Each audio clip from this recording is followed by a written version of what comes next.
안녕하십니까. JTV 저녁 뉴스입니다. 역사적인 남북 정상회담과 판문점 선언을 환영하는 시민사회단체의 목소리가 이어지고 있습니다. 전북 결의 하나와 6.15 공동선언 실천 남측위 전북본부는 오늘 기자회견을 갖고 역사적인 판문점 선언을 환영한다며 상호 이해와 공동 번영을 위해 각계각층이 참여하는 교류와 협력을 적극 추진해야 한다고 주장했습니다. 평화와 통일을 위한 YMCA 100인회는 종전선언과 완전한 비핵화로 한반도의 항구적인 평화체제를 구축하겠다는 남북의 합의 내용을 적극 지지한다고 밝혔습니다. 이광석 민중당 도지사 후보가 새만금 통일농업전진기지 건설추진위원회를 구성하자고 제안했습니다. 이광석 후보는 4.27 판문점 선언을 환영한다며 자신이 공약했던 새만금 통일농업전진기지 실현을 위해 정부와 전라북도, 농민단체 등이 참여하는 추진위원회를 구성해야 한다고 주장했습니다. 이 후보는 또 통일부가 이미 농민회 총연맹과 북한 조선농업근로자동맹의 교류를 승인했다며 직접 방북을 추진해서 남북 농업 문제를 고민하겠다고 말했습니다.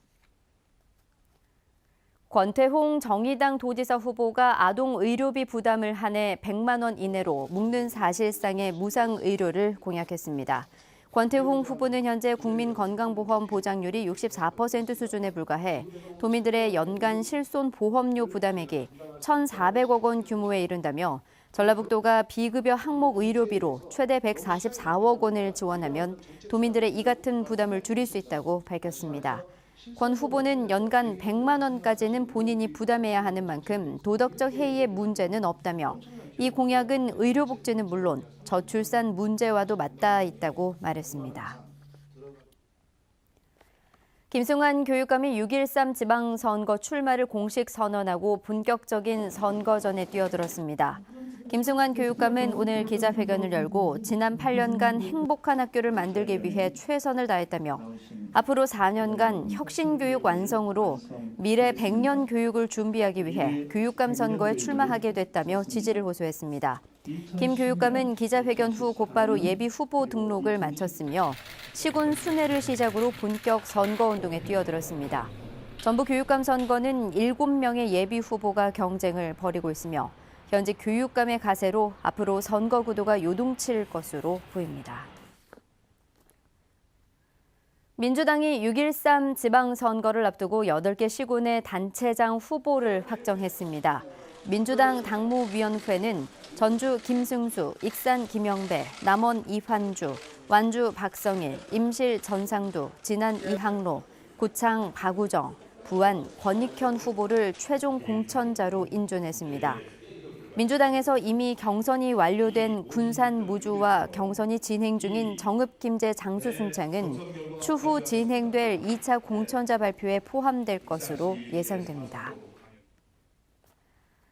민주당 단체장 후보 경선에서 배제됐거나 불참한 후보들의 행보가 향후 선거 구도에 큰 영향을 미칠 것으로 예상됩니다.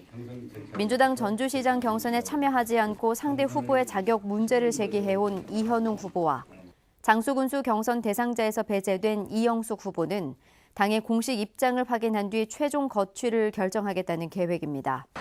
이현웅 전주시장 예비후보의 경우 무소속 출마 또는 평화당 입당 가능성도 조심스럽게 거론되고 있고 이영숙 후보는 사실상 무소속 출마를 결정한 상태여서 최종 결정에 따라 해당 지역의 판도가 크게 흔들릴 것으로 보입니다.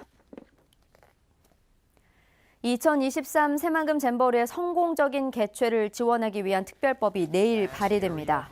국회 스카우트 의원 연맹 회장인 자유한국당 이주영 의원이 대표 발의하는 잼버리 특별법에는 조직위원회 설립과 기금 설치, 수익사업 등에 관한 내용이 담겨 있습니다. 전라북도는 지방선거와 상임위원 구성 등을 감안할 때 오는 9월 정기국회에서 잼버리 특별법에 대한 심사가 이루어질 것으로 전망했습니다. 대한방직 전주공장 부지 개발을 추진하는 자광건설이 2조 5천억 원 규모의 사업 계획을 발표했습니다. 자광건설은 오늘 대한방직 전주공장에서 사업 설명회를 갖고 143층의 익스트림 타워, 350실 규모의 5성급 호텔, 3,000세대 공동주택, 지상 5층에서 7층 규모의 상업시설을 짓겠다고 밝혔습니다. 자광건설은 4만 제곱미터의 컨벤션 센터와 전체 사업 면적의 50%인 11만 5천 제곱미터의 공원을 조성해 전주시의 기부 체납 또는 공공기여 형태로 내놓겠다고 설명했습니다. 익산 미륵사지의 건물터 기단과 배수시설이 정비됩니다. 문화재청은 유적 훼손을 막기 위해 올해 전라북도 익산시와 함께 미륵사지 강당터와 승방터 그리고 강당터 앞 배수시설 등을 정비한다고 밝혔습니다. 문화재청은 18년에 걸쳐 해체와 복원 작업을 마친 미륵사지 석탑을 올 하반기쯤 공개할 예정입니다. 6.13 지방선거에 출마한 특정 후보를 비방하는 내용의 대자보가 붙은 사건을 수사하고 있는 경찰이 36살 A씨 등 4명을 공직선거법 위반 혐의로 불구속 입건했습니다.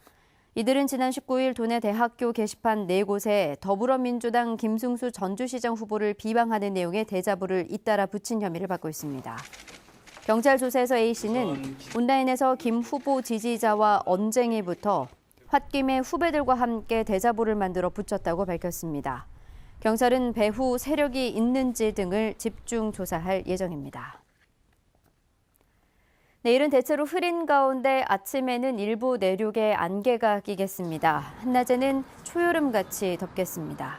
전주 26도 등 23도에서 26도로 오늘과 비슷하겠습니다.